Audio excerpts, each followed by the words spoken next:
Assalamualaikum warahmatullahi wabarakatuh. Selamat siang para pejuang cuan. Gimana kabar kalian di siang hari ini? Semoga kalian dalam keadaan sehat semua dan saya doakan sukses semua buat kalian. Amin. Mantap jiwa ya. Dan buat teman-teman semua ya, buat rekan-rekan semua, saya doakan semoga kita semua diberi umur panjang, rezeki yang melimpah, serta apa yang kita harapkan semoga teman-teman ya di tahun ini bisa jadi kenyataan. Amin. Mantap jiwa ya. Dan tetap ya kan kawan, secangkir kopi harus selalu ada buat menemani kesempatan siang kali ini teman-teman melihat rekondisi daripada keadaan cryptocurrency, yang dimana kalau kita lihat bersama teman-teman untuk market cap secara globalnya mengalami penurunan lagi ya. Kemarin terakhir kita bahas itu berada di area 1,13 triliun, kali ini berada di area 1 triliun 600 miliar teman-teman. Berarti ada penurunan yang cukup signifikan, meskipun di sini Bitcoin dominance ada penurunan juga tapi nggak terlalu signifikan karena terakhir berada di area 49%-an, kali ini berada di area 48,7%. Overall inilah yang menyebabkan altcoin ini susah untuk naik juga teman-teman. Selama Bitcoin dominance masih tinggi, price action daripada Bitcoin masih turun, ya otomatis altcoin akan mengalami dumping teman-teman, seperti itu, oke? Dan seperti yang saya bilang ya, Bitcoin ini ada potensi buat nyentuh level 25.000 kembali. Kali ini sudah berada di area 26 ribuan.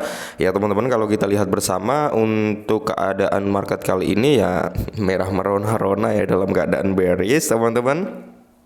Dan kalau kita lihat bersama teman-teman, di sini ada sedikit informasi nih buat para Shiba Army ya. Kalau kita lihat untuk price actionnya Shiba Inu sendiri teman-teman, dia berada di area 8124 per video ini dibuat. Untuk harganya turun drastis ya teman-teman, turun drastis karena ya memang mungkin merasa apa ya, kecewa dengan peluncuran Shibarium yang kurang efisien juga. Yang dimaksud kurang efisien adalah dimana saat peluncuran malah terjadi masalah gitu teman-teman. Tapi di sini sudah dijelaskan oleh Satoshi Kusama ya, kan ada statement itu ya bahwasanya aset yang sudah di bridge dan itu kelok di dalam bridge tersebut teman-teman ya. Itu kan ada yang mengatakan bahwasanya tim Shiba Inu nggak bisa mengembalikan aset tersebut yang sudah di bridge ya. Kata Satoshi Kusama itu adalah food teman-teman, itu adalah food yang dimana Satoshi Kusama juga nggak mengatakan hal tersebut gitu, bahwasanya kemungkinan besar aset yang kelok tersebut teman-teman itu akan bisa beroperasi kembali atau dikembalikan terhadap usernya gitu ya, orang yang melakukan nge-bridge gitu teman-teman. Oke, jadi sampai sini paham ya. Untuk volume di sini sebenarnya ada kenaikan, cuman price action harganya turun. Dan kalau kita lihat real chartnya, nah ini adalah real chart daripada Shiba Inu itu sendiri teman-teman. Nice, sesuai target kita ya, bahwasanya Shiba memiliki potensi buat ngejebol area yang kita kasih tanda teman-teman. Dan sebenarnya dia jebolnya jauh lebih dalam ya. Dia sampai di area sini teman-teman, sampai di area 72-an, oke? Sampai di area 72. Kenapa area 72 ini bisa mantul lagi ke atas? Karena di area 72 ini adalah suatu area support juga ya, yang dimana memiliki pantulan juga. Dan di sini dia closingnya di mana? Closingnya di area sini ya, 81-an teman-teman, seperti yang kita bilang ya. Shiba kalau kejebol teman-teman, next potensi dia adalah di area sini ya, 81, 82 antara itu ya kan. Dan mungkin di sini akan menjadi area pertahanan yang cukup krusial atau cukup kuat. Dan terbukti ketika dia turun sampai kepala 7 teman-teman, di sini hanya meninggalkan shadow-nya saja. Oke, hanya meninggalkan shadow dan dia closing di area 81 teman-teman. Dan saat ini ya sedang terbentuknya candle yang sangat kecil kali ya. Semoga saja ini menjadi candle bullish nanti ya. Semoga saja teman-teman. Dan gimana mental kalian, aman? Oke ya. Nah, jadi gini teman-teman ya. Kita berbicara tentang Shiba saat ini, enggak semua, bukan enggak semua ya, semua aset lah ya, semua aset kali ini mengalami penurunan yang cukup signifikan, bukan hanya Shiba gitu ya kan, melainkan overall yang dimana keseluruhan cryptocurrency ini mengalami penurunan. Bitcoin pun juga turun dari level 29 yang sempat bertahan cukup berhari-hari ya, sampai mingguan di level 219, kali ini sudah dropping juga di area 26 ribuan ya. Dan untuk fear and greed-nya juga turun, untuk market cap secara globalnya juga turun teman-teman ya. Itu salah satu pemicu penurunan juga gitu sebenarnya ya, yang dimana kalau kalian lihat video saya sebelumnya membahas perihal Bitcoin dominance dan Bitcoin price ya, yang dimana itu juga sangat valid gitu teman-teman, dimana ketika Bitcoin dominance tinggi, Bitcoin price-nya turun ya kan, di situ terjadi apa, dump altcoin gitu teman-teman. Dan sebaliknya ketika Bitcoin dominance turun, Bitcoin price-nya naik teman-teman, di sini akan terjadi pumpnya altcoin, biasanya seperti itu teman-teman. Oke, nah jadi buat teman-teman next, kalau kalian mau entry saat ini sebenarnya sudah oke, tapi jangan all in teman-teman, karena dia juga ada potensi buat nyentuh kembali di shadow-nya lagi gitu teman-teman ya. Bisa ya, bisa seperti itu, dan semoga saja sih nggak nyentuh. Oke, nah langsung kita menuju informasi-informasinya teman-teman.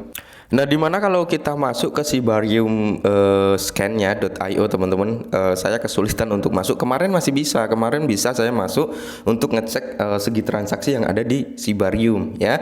Kemarin masih bisa, dan di situ selama 7 jam terakhir nggak ada transaksi apa-apa karena memang ada kesalahan dari sistem bridge-nya ya kan. Habis itu kan Sibarium di stop, tapi kita masih bisa tuh buka dashboard-nya teman-teman. Kita lihat dari segi transaksinya itu masih bisa, walaupun transaksinya udah di stop ya, seperti itu. Dan kali ini saya coba, ini udah cukup lama teman-teman nggak bisa masuk ya. Semoga saja ya besok atau lusa lah ya, semoga Sibarium udah normal kembali. Dan di sini kalau kita lihat teman-teman, di dalam cekukan peluncuran Sibarium ya kan, bagaimana Shiba Army melawan lonjakan lalu lintas yang belum pernah ada sebelumnya. Nah, jadi kalau kita lihat bersama teman-teman, peluncuran Sibarium yang sangat dinantikan membuktikan bahwa tidak ada persiapan yang benar-benar dapat memperkuat sebuah proyek untuk kekuatan dan semangat komunitasnya yang tak terduga. Oke, ini terjadi setelah daya tarik besar menyebabkan badai tengah peluncuran Sibarium, memicu spekulasi liar di kripto, Twitter, dan memicu aksi penurunan yang signifikan di market. Oke.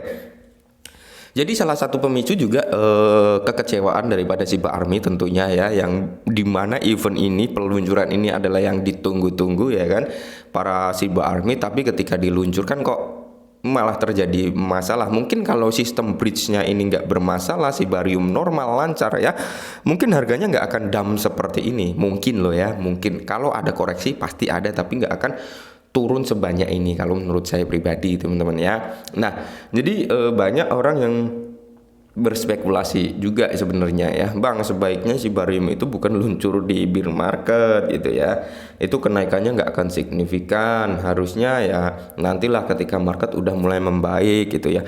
Yang seperti saya bilang sebelum-sebelumnya teman-teman, bahwasanya Sibarium mau diluncurkan bear market, mau diluncurkan bull market, mau diluncurkan apa ya kan, itu memiliki plus minusnya sendiri-sendiri. Oke, jadi kalau kita berbicara seandainya Sibarium ini normal ya, nggak ada masalah, nggak ada kendala.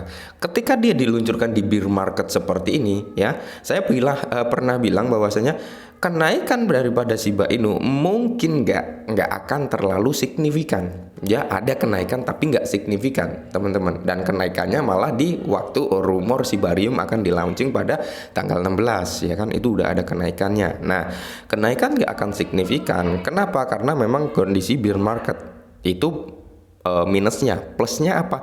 Dari segi pembakaran Shiba ya, kalau kita berbicara Sibarium ini normal loh ya, dari segi pembakaran Shiba itu yang akan dapat lebih banyak. Oke, di situ keuntungannya. Nah, ketika diluncurkan dalam kondisi bull market teman-teman, kenaikannya pasti akan signifikan gitu ya.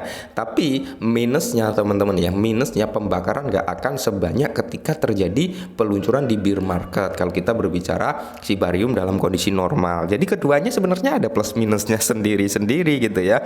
Dan buat teman-teman yang mungkin berinvestasi di Shiba untuk jangka panjang, mereka seneng gitu ketika diluncurkan di bear market ya, karena mereka mengacu pada segi pembakarannya ya.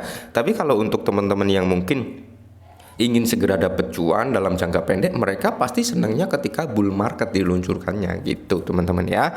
Oke, jadi di sini sedikit informasi ini ya teman-teman, di mana ada sekitar 954 Ethereum dan 750.000 bond token tata kelola Sibarium terjebak dalam limbo. Nah, aset yang terjebak ini teman-teman, ini akan bisa dikembalikan kembali, yang dimana kemarin ada rumor bahwasanya tim pengembang daripada Sibarium nggak bisa ngembaliin lagi ya kan aset yang sudah terjebak. Kata Sitoshi itu hanya sekedar food untuk menjatuhkan Shiba semakin dalam lagi, katanya seperti itu. Berarti ini bisa dikembalikan. Oke, mungkin ini ya sedikit informasi untuk para Shiba Inu.